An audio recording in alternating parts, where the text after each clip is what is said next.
10. Hey, have you ever wanted to see your face in a comic strip? Well, now's your chance. Take an A3 size piece of white paper or thin card and fold it lengthways down the middle like that, then back across on itself in half like that, and then fold that flap down in half like that, turn it over and fold that flap down in half like that. So you have what looks like an M shape, and it stands up like that. And then lay it down flat again and create your comic strip. Now if you lay it down with the creased side on the bottom and then draw a thick black line all the way around your paper like that. Try and keep as close to the edge as you can possibly get. Now don't worry if your line isn't straight, because these wonky lines all add to the comic strip effect. Up there, and then go down 3 creases, 1, 2, 3, like that. And then take a pencil and inside each of these boxes create a comic strip frame. Now your frame should be about 2 centimeters wide all the way round, and I'm just going to do one in each of the boxes here. The reason I'm using pencil is because if I make a mistake, I can just rub it out and try it again. Try not to use a ruler for this, because these wobbly lines all add to that zany comic strip effect. Then when you've done your frames, try some comic strip special effects. Things like maybe a speech bubble in there, just like that. Or what about an explosion box in there? Or what about a word box in the top left-hand corner? Again, just putting it in rough. And for the last one, I think we'll do a thinks bubble. And then go over it neatly in black felt tip pen. I'm just going to open it out, and you cut out all those windows there like that, and you end up with something that looks like that. And then turn it over and dab some glue very carefully along the creases. Here it is, down one crease, down the middle crease, like that. You only need a bit of glue for this. And then this is very important. Put some glue down these 2 edge strips, but right on the outside edge of the strips. That's one there, and this one, this other edge strip here. Don't let the glue go into the middle of this strip, otherwise you'll be in a right mess. And don't put any glue along the top edge, and then fold the whole thing over like that. Press it down, leave it overnight with some books on top of it to press it down nicely, and you'll end up with something that looks like that. Look at that. And then just trim some photos to fit in each of these frames. And you could always pop in a photo of yourself, just sliding it all the way down there. After all, you did want to appear in a comic strip. Or you could pop in a photo of your favourite pop star. In it goes. Or what about a family snap? There they are. Everyone's favourite family. Not my family, though.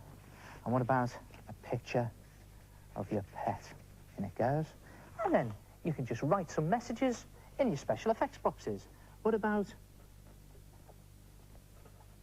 that? Or maybe, I think I'll do this one in red because it's a loud noise. Wow. Or what about in there? Ah! And as for my pet, well, what would he say? And there it is, your own comic strip photo frame. And you could always do a smaller one using an A4 size piece of paper. Or if you've only got one photograph, just cut out one box. Try it yourself, a comic strip photo frame.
A lovely rocking horse. Hey, I know another way to make a horse rock. Play it some loud music. Oh. Have you ever tried drawing a curve or a circle but haven't got a pair of compasses? Well, you could always draw around a plate or even around a cup. But what happens if you want to draw a circle that's a different size from your plate or your cup? What you need is a homemade compass. Take a piece of cardboard and then take a ruler, it can be 6 inches, 12 inches, or even a metre ruler if you've got one, and just draw around it onto the cardboard, like that, all the way around. And then when you've done that, cut it out, and you'll have something that looks like that. Then mark a point that's 2 centimetres away from one of the edges, and just pop a drawing pin into that point like that and press it firmly through. Now, it's a good idea to put the back of a drawing pad or a thick magazine underneath, otherwise your pin will go into your furniture. Then mark a point anywhere on the card, depending on what size you want your circle, and then just place some blue tack, just a little blob of it, underneath the mark, and stick another drawing pin just to make a hole like that. Now, I'm not going to leave that in there, just to start the hole, and then pop your pencil firmly into that hole like that. And then just remove the blue tack, which was protecting your paper. Pop your pencil